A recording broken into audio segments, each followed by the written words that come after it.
Nama aku Ahmad, Dr. Ahmad. Aku seorang pakar bedah. Hidup aku bermula dari tangan seorang ayah yang sangat luar biasa. Walaupun dia hanya orang yang biasa pada pandangan mata lain.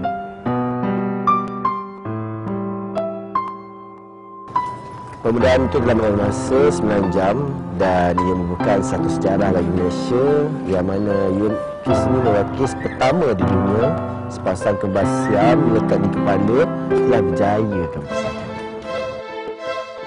Suatu hari, satu perkara yang mengubah hidup aku telah berlaku.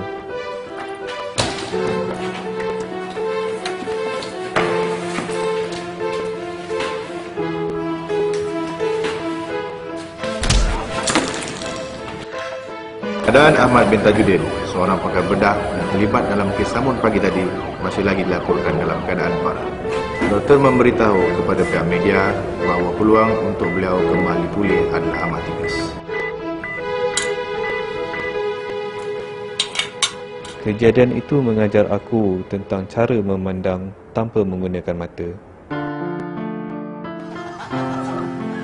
Kejadian itu juga membuka mata hati aku yang selama ini tertutup dalam memandang kasih sayang yang luar biasa.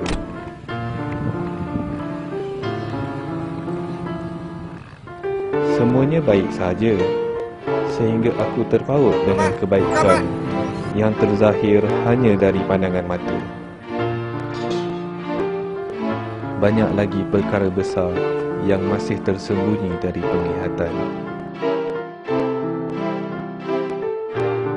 Dijemput Encik Tajuddin untuk naik ke pentas bagi menyampaikan anugerah pelajar cemerlang kepada anak beliau Ahmad bin Tajuddin.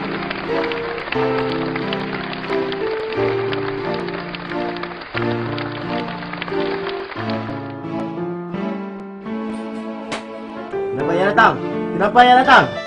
Ini. Kenapa kamu suruhkan pada ayah? Kenapa? Ha? Kamu malu punya ayah macam ni? Jawab, Ahmad. Jawab. Ya, saya malu. Saya malu ada yang tembak macam ni. Ahmad!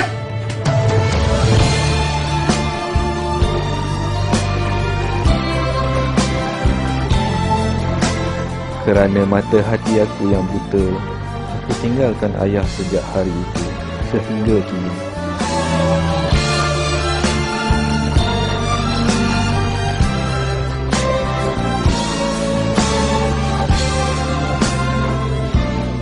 Sebelum ini dilaporkan, Dr. Ahmad telah diserang oleh 2 orang perompak di tempat letak kereta di ibu kota. Retakan besi yang kuat pada mukanya telah menyebabkan kornea matanya rosak. Cik, makan cik. Masih malu ke cik?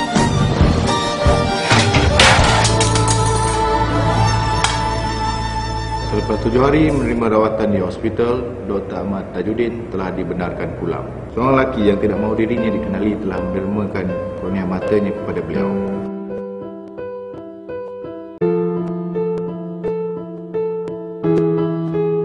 Ahmad kena belajar pandai-pandai supaya nanti esok besar jadi doktor boleh tolong orang. Ayah akan sentiasa doakan dan ayah akan buat apa yang termampu untuk Ahmad. Okey? Lebih baik kita buta penglihatan dari hati kita yang terus buta. Kerana kasih sayang yang luar biasa tidak nampak pada mata, tetapi hanya mampu dirasa dengan hati.